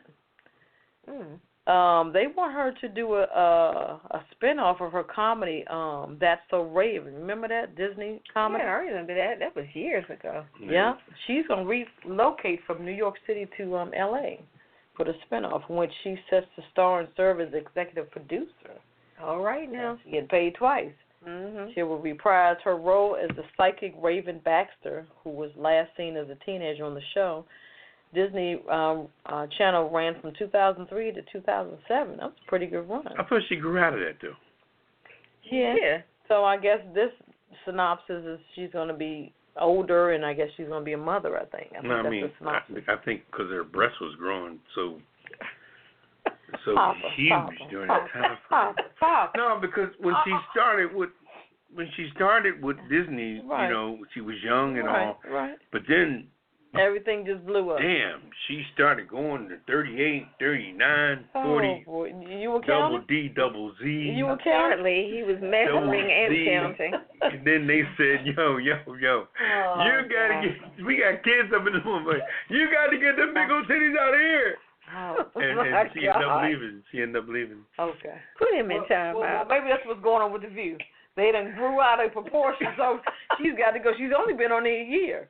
But you notice she's only been on there once a week. They've been rotating. Yeah, I haven't seen her much on there. And they saying also, too, that she's not really big on politics. So she doesn't know too much about it. Exactly. Well, like we were saying about the segment with the young people, the gap. Generation gap, Right, so, exactly. And I noticed in certain segments she's not even present. Not even present. She's not exactly. Right. Well, as the commercial says, if you don't get it, you don't get it. You don't know, you don't know. Yeah, if you don't know, you don't know. Okay. Yeah, God bless her, though. She's fantastic on the Cosby Show. Do your thing, Raven. Yeah. Okay, after 91 years of history, the Grand Ole Opera is going north. Really? It's owned by the Ryman Hospitality Properties. They own the Opera House in Nashville. Mm-hmm. In April. Wait a minute, the Grand Ole Opry? Yeah. Yep. Seriously, the Nashville. Yep. Yeah. They're going. They're going to Times Square. What they're trying to do is introduce country music in different major cities. And trying to make more money. So they're going to have a new restaurant and a new venue in Times Square. They're trying to put more seats in the building. There you go. Okay. Yep. So Colin Reed, he's the chairman and CEO, hopes to expand the country music theme concept to other tourist-heavy cities. That's good. That's so good. They're starting in New York. Because people come to Times Square. You know, they have a comedy show down there called Caroline's. Right. And a lot of people come to Caroline's and just being tourists in New York. Just on that note, there are about 100 million consumers who love country music all across the country. Mm-hmm. Times Square happens to be the place where between 40 and 50 million tourists go through that market. I love Times Square. So promoters of country music have been trying to plant a permanent flag in New York for decades with mixed success. That's so nice. now they're going to go ahead and take the plunge. I might check them myself. I'm looking for me a nice little country girl. Uh-oh. So it goes on to say visitors will be able to watch live music at the Opera City stage and watch Grand Ole Opera performances from Nashville on via screen. So they're gonna do it. They're gonna do it up, you know. Yeah. Yep. And also one more final note on the Hollywood. Guess who Common is dating? Common? Yes, Common the rapper. Let's see. Queen Latifah? No. He did do a movie with Queen Latifah. Yeah, that's what made me think of that. Yeah. I don't know. I don't have any more guess. Hometown girl, Regina Hall. Really? Yes, they met on the set of Barbershop when she did Barbershop with Common. Oh. Common was in that particular movie. He portrayed Eve's husband. Oh. Right, the rapper Eve. But I guess Regina Hall and Common, they got kind of chummy. Apparently. Yeah. So. All right. Well, shout out to Common and Regina. All right now. And also, she's going to be on, I believe it's this Wednesday, on the Lip Sync. The one LL Cool J. Lip Sync battle. Right. With Lupita. Lupita Nyong'o? Yeah, she's going to challenge her. Oh, wow. His wife, who's that show, too? Yeah, John Legend's wife. John Legend's wife. Chrissy Teigen. Yeah, she's on there. She's like the DJ something. I don't know. I don't even know. I don't know. But that's my Hollywood rap. Okay, and that's on Spike, right? Right. Spike TV. Mm-hmm. Spike TV. Okay. Oh, I do have one last sidebar note. I guess we can hit our sidebars, too. Okay. Prince's house finally got the restriction lifted, and they got it rezoned as a museum. Wow. So now it's not just all that sketchy, maybe this weekend, maybe next week, and you can visit. The city council voted on Monday to rezone it as a museum. Good. So if you haven't been and you want to go to Chanhassen, go to her Prince's house. All right now. I know you know. That's your baby daddy. Yeah, I know all about it. You're my baby daddy. You're my baby daddy. Well, what's the cocktail? What we got for tonight? Tonight, let's see. The cocktail of the week. Now, this is paying homage to Hillary Clinton and Donald Trump. Oh, wow. Yes. What's it called? It's called the Nasty Woman. Ooh-wee. Yes, we got that one. Someone came up with this cocktail after Donald Trump said during the debate during the debate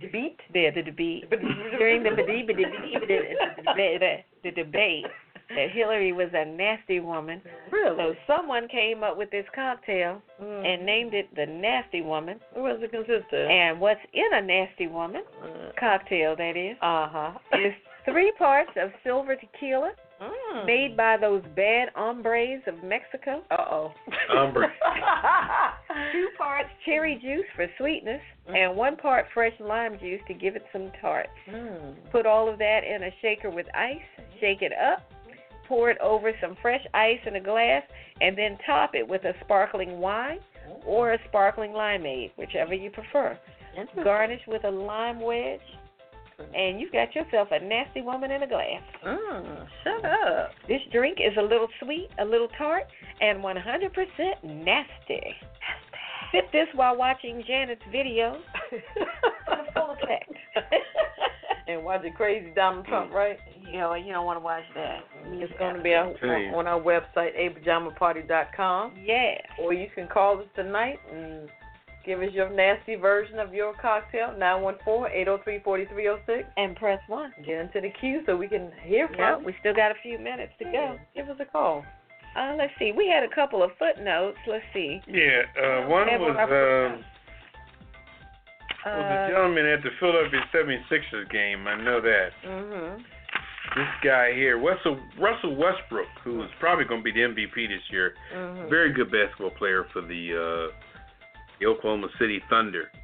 He scored a nice layup, which was fantastic, and he kind of ran toward the audience area. And this big fat guy wearing an Allen Iverson shirt that was stretched way out of shape, he jumped up and gave Russell Westbrook 2 FU fingers at the same time. Oh, boy. He just like...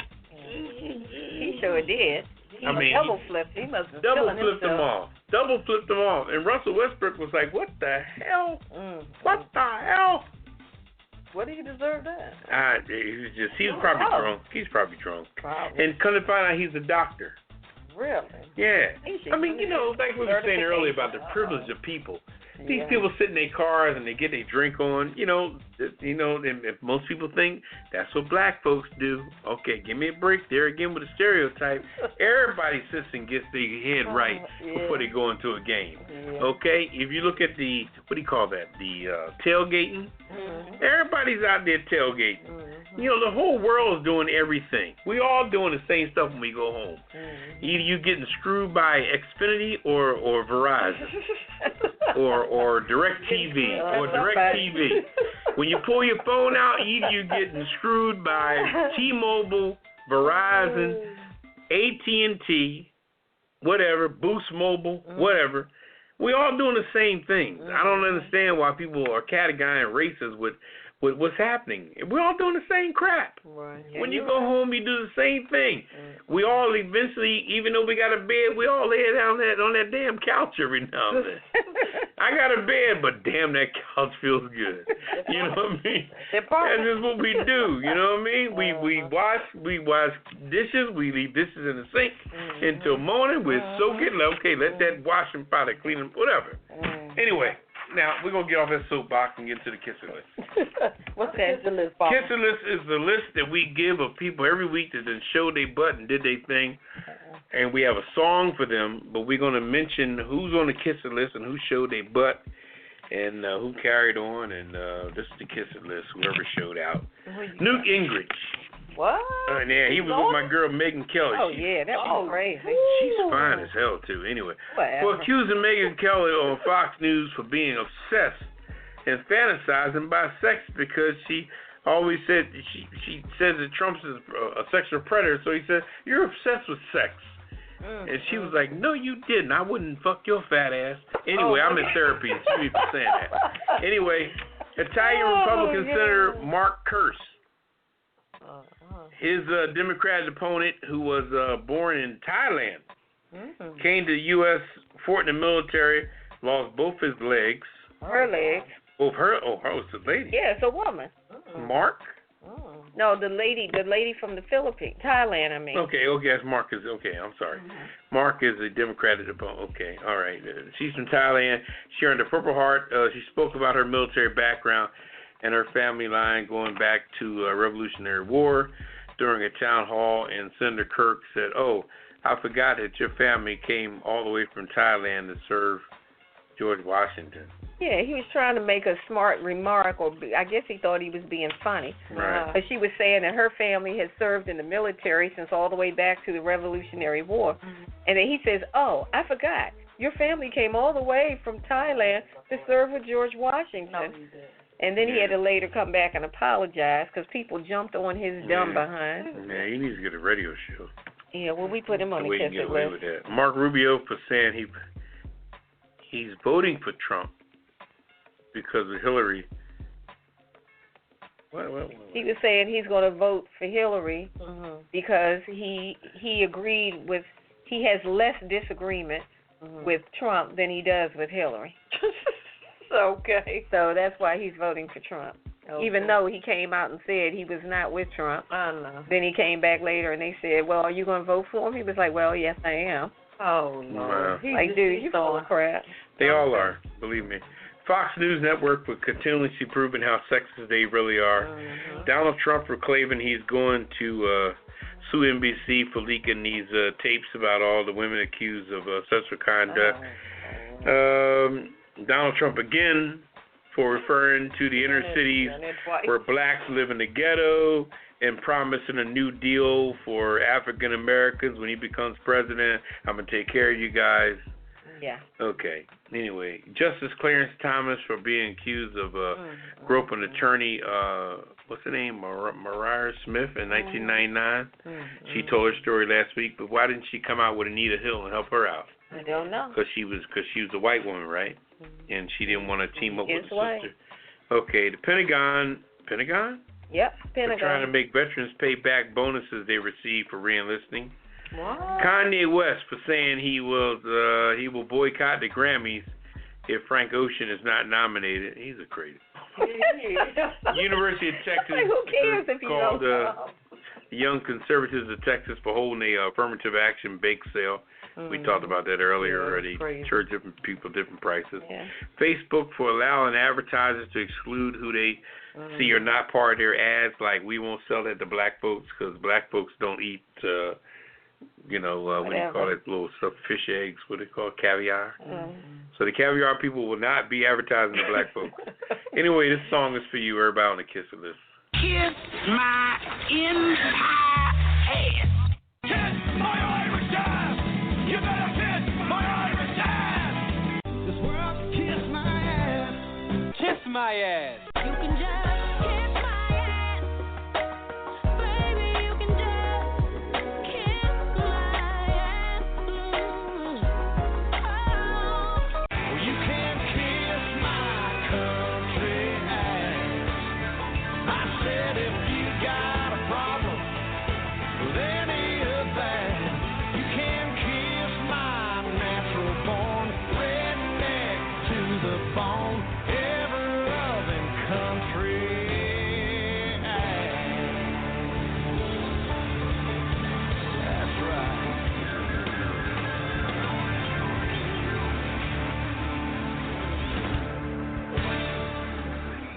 People on the list can kiss our ass because they showed their ass last week. And if you want to put someone on the kiss list, you're welcome to call us and give whoever you want, family members, mother, father, sister, brother. You can get a name, social security number, your boss, your neighbor, husband, your anybody, wife, your dog, if he boyfriend. pissed on the rug, whatever. Say, that's my dog, Yeah. That's my dog, Rover. Rover pissed on my rug. Talking about pissing on the rug. What's your last word, Papa? My last word for the night is thank everybody for listening. Thank you for tuning into Pajama Party. We make jokes and talk stuff, but we are dead serious on the topics and the news and the things going on in the world, and we're here for you. Whenever you call us on a Friday night, you want to call us and talk about things on your mind, talk to us about what's happening with things. We're here, and we are the Pajama Party. I'm Poppa DD. I'm here with Ketel. Hello. And Redwine. Bonsoir.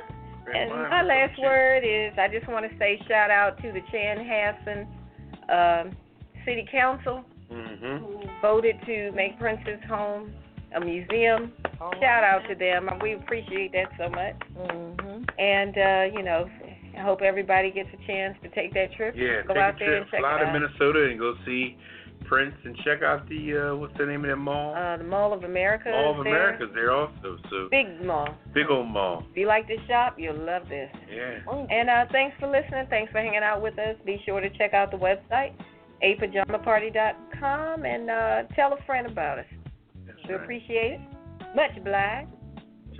What's your last word, Ketel? Well, my usual.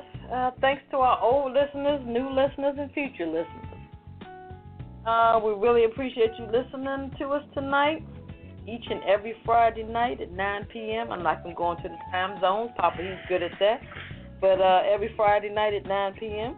You can check us out on apajamaparty.com, or you can call us up at 914-803-4306. And press 1. And always press 1.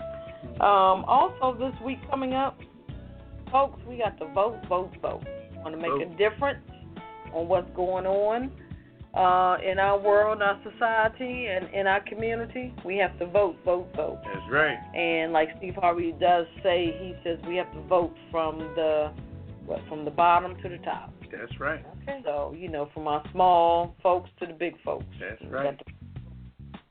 So, judging by the stuff that came out Hillary Clinton today, vote for Bernie Sanders because Hillary's going to jail. Oh, Lord. I hope not. But that's my last word. And, thanks again for listening. We'll see you next Friday. All right. Say good night, Papa. Good night. Say good night. Bonsoir. Okay, good night. We're out. All right. Initiating shutdown sequence. Is it all over, Rock? I guess so. I bid you farewell, arrivederci, sayonara, and all that sort of jazz. Well, when you gotta go, you gotta go. Well, good night. Yabiko. Sana. I regret to announce this is the end. I'm going now. Good night, and good luck. Was it as good for you as it was for me? Now give me a kiss and say good night. Good night. Good night. Thank you. Goodbye now. Goodbye. Goodbye. Thank you. Goodbye. Thank you for attending our show, and good night. Pajama Party, growing Saturday, Pajama Party, party crew, keep it real for you. No